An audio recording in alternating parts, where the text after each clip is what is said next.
Good morning. आज की सबसे बड़ी ब्रेकिंग जो है वो ये है कि ऐसी बीमारी जिसमें हर दिन लगे 36 से 72 इंजेक्शन, यानी आपका जो हीमोफीलिया है वो क्या है। यानी हीमोफीलिया जो है आपका, जिसके अंदर ब्लड क्लॉट नहीं होता, यानी एक ऐसा जेनेटिक डिसऑर्डर जिसके अंदर ब्लड जो है आपका क्लॉट नहीं होता। नॉर्मली अपन जो पढ़ते हैं वो है they are many factors, they are 13 factors जो कि ब्लड को क्लॉट करते हैं। तो उन ब्लड क्लॉट में जो सबसे पहले जो आपका फैक्टर है वो आपका है 8, यानी 8 फैक्टर जिसको कहते हैं स्टेबल फैक्टर।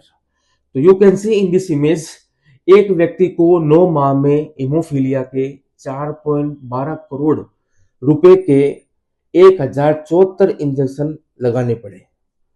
तो ये जो न्यूज आज भास्कर में है, तो इस योजना के तहत जो योजना जो दी गई थी वो है आरजीएचएस, जिसमें जो परमिशन दी गई है हॉस्पिटल को वो सिर्फ आपके एसएमएस हॉस्पिटल के पास है। यानी you can see in this image कि केवल एसएमएस हॉस्पिटल को यह इंजेक्शन लगाने की परमिशन है, जिसमें ये लिखा है कि इससे बार बार, यानी एचआईडी जनरेट की, इससे बार बार एडमिशन दिखाकर इंजेक्शन लगाना बताया गया है।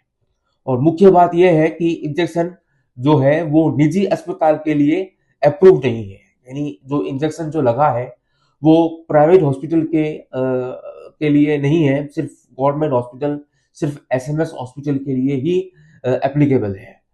तो जो एक्सपर्ट व्यू है, डॉक्टर विष्णु शर्मा जो हेमेटोलॉजिस्ट है, जो वो कहते हैं कि ये जो इंजेक्शन है वो आपके वेट के अकॉर्डिंग लगाने पड़ते हैं, यानी पेशेंट का जो वेट होता है उसी के अकॉर्डिंग ये इंजेक्शन लगाने पड़ते हैं। नॉर्मली इसकी डोज जो है वो एक सर्टेन तक होती है, यानी अगर डोज आपने कम लगा दी तो भी ब्लीडिंग का रिस्क है, और अगर आपने डोज अगर ज्यादा लगा दी तो थ्रोम्बोसिस का भी जो खतरा है वो रहता है।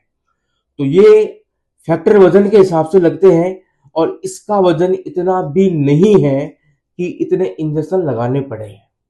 तो ये आप देख सकते हो कि एक बड़ा ही एक प्रोमिनेंट न्यूज है, जैसे जिसमें इतने इंजेक्शन लगाने के बावजूद भी, जिसमें इतने फैक्टर हैं आपके, इतने रिस्पॉन्सिबल फैक्टर जो कि ब्लड को क्लॉट करते हैं।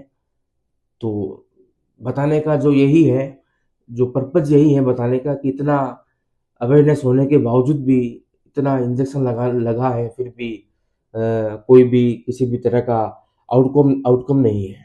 तो थैंक यू सो मच।